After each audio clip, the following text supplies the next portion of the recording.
Fernando, sou tecnólogo em agroecologia, formado na Escola Latino-Americana de Agroecologia. Também sou trabalhador da ELA.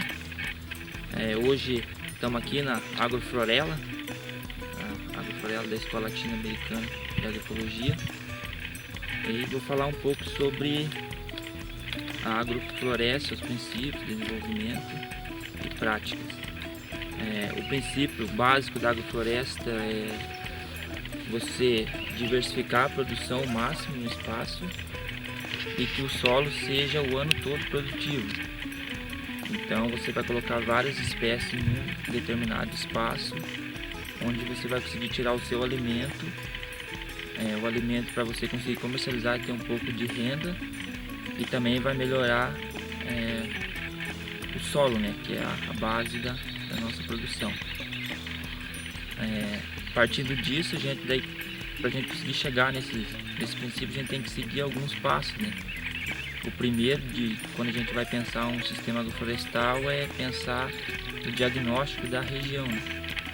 Que a partir do diagnóstico a gente vai conseguir identificar quais as plantas que a gente consegue colocar no espaço, tendo em vista o seu clima, temperatura, chuva, a disponibilidade de luz, né? Então, a partir disso a gente necessita do diagnóstico. Em sequência, né, a gente começa a fazer o desenho, que é a parte antes da prática do trabalho no solo, né? Então a gente começa a pensar como que a gente coloca a agrofloresta em prática, tendo vários fatores a ser seguido, né?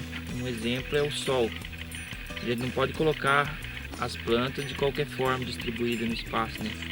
Mas tem que acompanhar o sol, né? Leste-oeste, que é onde consegue ter a maior disponibilidade de luz durante o dia para o sistema.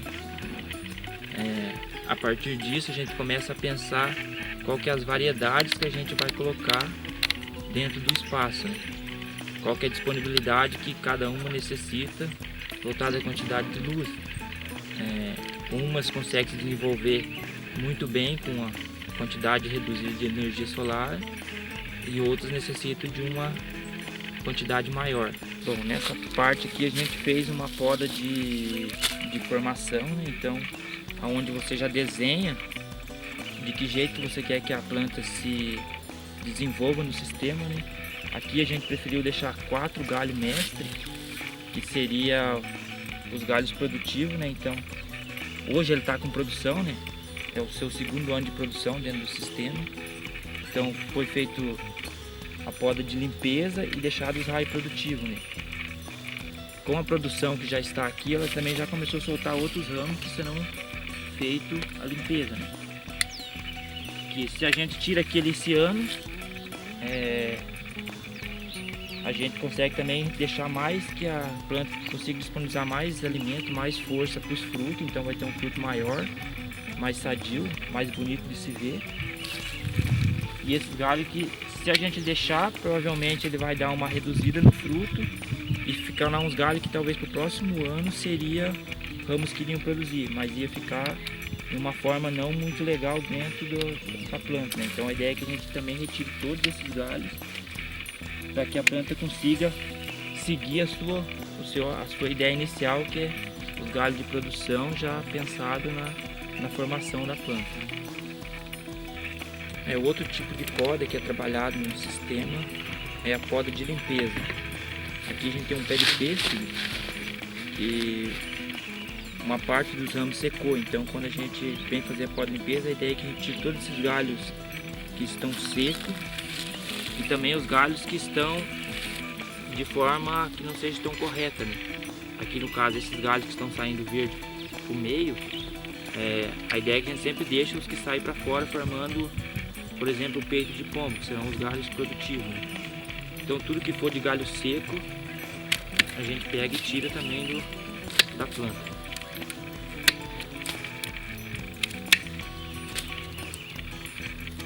Isso vai proporcionar que a planta venha com mais vigor, então ela tende a ter uma produtividade melhor do que deixar com todos esses galhos que não são de forma mais correta.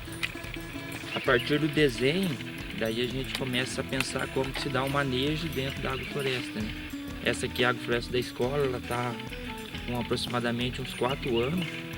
Então ela já vem sendo feito vários manejos, né, até ela conseguir chegar a esse porte que ela está hoje. Hoje nós vamos ver se nós fazemos uma poda drástica, porque essa moreira ela é uma planta emergente, então ela precisa de muita luz, então ela sobe e acaba prejudicando, por exemplo, uma aroeira que também precisa de uma luz, mas está aqui escondida, né? Então daí a gente se faz uma poda mais drástica, que a gente consegue corrigir o sistema para que ela também consiga desenvolver de uma forma mais correta. Daí a ideia é a gente ir cortando esses ramos com o alicate ou com o facão, você vai picando, jogando ele no solo, onde ele vai servir de matéria para cobertura do solo e também vai ser alimento dos micro-organismos, né? Que depois vai ser alimento para as plantas. A partir das podas, a gente trabalhou 3 tipos de poda: a de formação, a de limpeza e a poda mais drástica, que é a de correção também, né? A gente também costuma trabalhar já a capina seletiva, né? Conforme vai fazendo a poda, a gente também já vai fazendo a limpeza. Isso daí pode ser de forma manual, com a mão arrancando, ou também com enxada ou com roçadeira, né? A ideia é que a gente arranque essas plantas invasoras e no lugar dela coloque outras plantas que vão fazer a mesma função, né? No caso aqui a gente utiliza as adubação verde, ervilhaca, aveia, os nabos forrageiros. Então a ideia é que a gente também sempre tenta deixar o solo coberto, né? Nunca deixar o solo exposto. E a partir disso que a gente costuma trabalhar também, né? Daí é os tipos de adubação, né? Então a gente pode utilizar a adubação verde, como eu já disse, mas também a gente pode usar através de compostos, biofertilizantes, né? Que daí faz adubação foliar. E também pode usar somente os estercos, né? Seja de ave, de bovinos, para também ajudar inicialmente o sistema a ter uma forma de energia, né? Na parte física, ela vai modificando a estrutura do solo, né? Então às vezes você vai implantar agrofloresta numa área que está totalmente degradada, né? Então a planta, com seu desenvolvimento da raiz, ela consegue puxar os minerais lá das partes mais profundas, onde geralmente as plantas que são anuais não conseguem, né? Que tem o seu sistema radicular mais superficial, né? Então as árvores têm essa função de trazer esses micro-organismos que estão mais no fundo e depositar em forma de matéria verde, né? Que seria as folhas, galho. Ajuda também a descompactar o solo, porque conforme a raiz vai secando, ela vai deixando os micro-organismos vão consumindo, vão transformando essas raízes em comida para a planta novamente, né? E com isso ela vai deixando os canais onde vai ser passagem para novas raízes e também para a água. E com isso também vai aumentar a parte biológica do solo, né? Então consegue cada vez mais você ter um equilíbrio entre os fungos, bactérias, micorrizas no solo. Outra coisa importante também em relação à chuva, né? Geralmente a gente não percebe, mas o contato da gota da chuva com o solo, ele tende a compactar o solo, né? Mas a árvore tem essa função de distribuir a chuva e não deixar ela ter o contato direto com o solo. Então ela vai bater na folha e vai pingar ou vai escorrer pelo tronco, atingindo a camada do solo, né? De uma forma onde ela consiga penetrar de forma mais eficiente no solo. Outra forma dela conseguir também segurar a água, né? A evapotranspiração, que geralmente sobe pro ar, né? Vai para outras partes, ela consegue reter isso e devolver em forma de orvalho. Então você também vai ter menos perda de água no seu sistema. Outra parte importante é a questão dos microclimas que cria, né? Se você olhar uma terra exposta, um solo mais exposto, ela tem uma temperatura altíssima.